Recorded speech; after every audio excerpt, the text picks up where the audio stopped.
অনেকবার আসার পরে দেখা গেল যে আল্লাহ তাআলার দরবারে আমরা শুকরিয়া আদায় করছি, যিনি আমাদেরকে অনেকবার আসার পরেও সামান্য সময়ের জন্য আমার নামের সাথে পীর সাহেব লেখা থাকার পরেও এই ময়দানে আমাকে কথা বলতে দেওয়া হয়নি।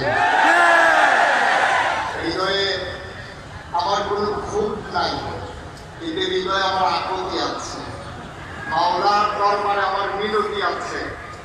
আমি দোয়া করি যারা আমাকে কথা বলতে দিল না, এই ময়দান থেকে আমাকে মাহরুম করলো, আপনাদের চাওয়ার বিনিময়ে ময়দান থেকে ওই মানুষগুলোই আজকে বিতাড়িত হয়ে গেছে।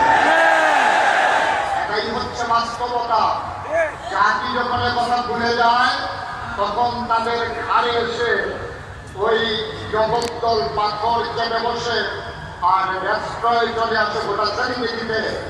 আর এর থেকে যারা শিক্ষা গ্রহণ করে তারাই সোনালী ভবিষ্যৎ নির্মাণ করে। আমরা সোনালী ভবিষ্যতের একজন অগ্রসরী হতে পারি। আল্লাহ আমাদের সবাইকে যেন কবুল করে, সবাই করে আমিন। বন্ধুগণ, আল্লাহর খাস মেহেরবানি, আল্লাহ অনুকূল পরিবেশ দিয়েছেন, মনোরম পরিবেশ দিয়েছেন, সুন্দর আবহাওয়া দিয়েছেন। বাংলাদেশের মানুষ আজকে প্রাণ করে নিঃশ্বাস নিতে জানে, ওরা আনন্দের হিন্দুরা অবগাহন করে। মসজিদের মেম্বারগুলো আজকে কোরআনের আলোচনায় আবার কেঁপে ওঠে। মাহফিলের মঞ্চগুলো আবার যেন ওই সিংহের গর্জনে নতুন করে আবার কেঁপে উঠতে শুরু করেছে। আর সিংহ শাবকেরা ওটা ময়দানে ইসলামের পথে উদ্দিন করার জন্য তাদের অপেক্ষায় প্রহর গুনছে ইনশাআল্লাহ।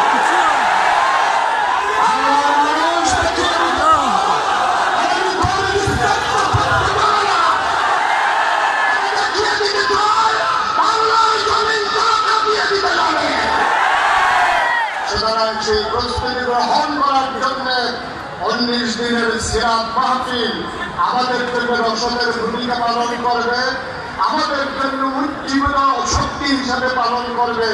আর সেই সম্পর্কেই নবীর জীবনের একটা গুরুত্বপূর্ণ বিষয় সম্পর্কে আলোচনা। ওয়া তৌফিকি ইল্লা বিল্লাহ। আলোচনা কবুল করে সবাই বলে আমিন। বন্ধুগণ, আল্লাহ তাবারক ওয়া তাআলা মানুষ বানিয়েছেন লক্ষ কোটি বছর আগে। এই দুনিয়াতে মানুষ ছিল না, এই দুনিয়াতে ছিল জিন আর ফেরেশতা। জিনারা বাড়াবাড়ি করলো, কাটাকাটি করলো, ঝগড়া বিবাদ করলো, আল্লাহ রাগ করলেন। ফেরেশতা পাঠিয়ে জিনদেরকে পিটিয়ে আল্লাহর জমিন আল্লাহ খালি করে দিলেন। এবার বেঁচে অ্যাসেম্বলি কল করলেন, সংসদের জরুরি অধিবেশন। ওরা পৃথিবী নিয়ন্ত্রণের জন্য, রাষ্ট্র পরিচালনার জন্য সকল জায়গায় এক একটা অবকাঠামো আছে। বাংলাদেশে যেমন সংসদ, ভারতে যেমন লোকসভা, আমেরিকাতে যেমন পার্লামেন্ট, আমেরিকাতে যেমন হোয়াইট হাউস, আপনার সৌদি আরবে যেমন মজলিসে শুরা, এমন করে এক এক দেশে এক একটা অবকাঠামো আছে। আফসোস হচ্ছে আল্লাহ তাবারক ওয়া তাআলার একটা সংসদ আছে, সেই সংসদ আর বাংলাদেশের সংসদ হিসাব করে দেখা যায় আকাশ পাতাল তফাৎ। বাংলাদেশের এই সংসদের ভিতরে ভালো মানুষ যেমন আছে ছিল, খারাপ মানুষ ছিল নাকি ছিল না?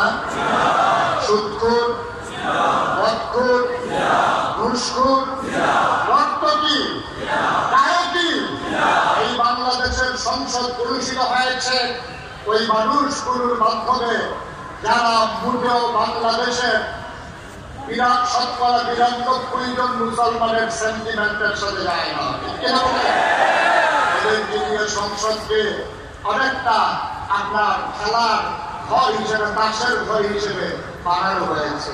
অথচ আল্লাহর যে সংসদ, সেখানে স্পিকার হচ্ছেন স্বয়ং আল্লাহ, মেম্বার অফ পার্লামেন্ট হল সমস্ত ফেরেশতারা। সুবহানাল্লাহ বলবেন না? আল্লাহ তাআলা ইমার্জেন্সি অ্যাসেম্বলি কল করলেন, সংসদের জরুরি অধিবেশন। স্পিকার হলেন স্বয়ং আল্লাহ, মেম্বার অফ পার্লামেন্ট সমস্ত ফেরেশতারা। ওরা জানতে চাইল, মাওলা ও রব্বুল কারীম, কেন ইমার্জেন্সি অ্যাসেম্বলি কল করেছেন, কেন তাকে পাঠিয়েছেন? আলোচনা হয়েছে লক্ষ কোটি বছর আগে, ১,০০০ বছর পরে, ওই নদী আসার পরে ১,০০০ বছর পরে চলতির সিরত ময়দানের মানুষগুলো আলোচনার আলোচ্য বিষয়টুকু যেন জানতে পারে। এই জন্য আল্লাহ তাআলার কথা ১,০০০ বছর আগে নবী করিম সাল্লাল্লাহু আলাইহি ওয়াসাল্লামের কাছে কোরআনের মাধ্যমে আলোচনার আলোচ্য বিষয়টুকু তুলে ধরেছেন। সেই বিষয়টি কি ছিল আমরা অনেকেই জানি, অনেকেই পারি। চলেন সবাই মিলে পড়ি। কোরআনের ঢোকার আগে বাজুর শয়তান থেকে ফেলে হচ্ছে যিনি রহমান যিনি রহিম, তার নামে সবাই পড়ি। أعوذ بالله من الشيطان بسم الله الرحمن الرحيم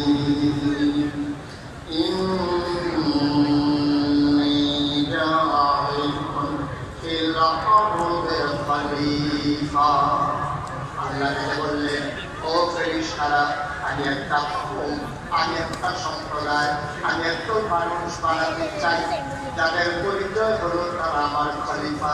সুবহানাল্লাহ। সুবহানাল্লাহ। ফেরেশতারা বলল, বানাবেন না।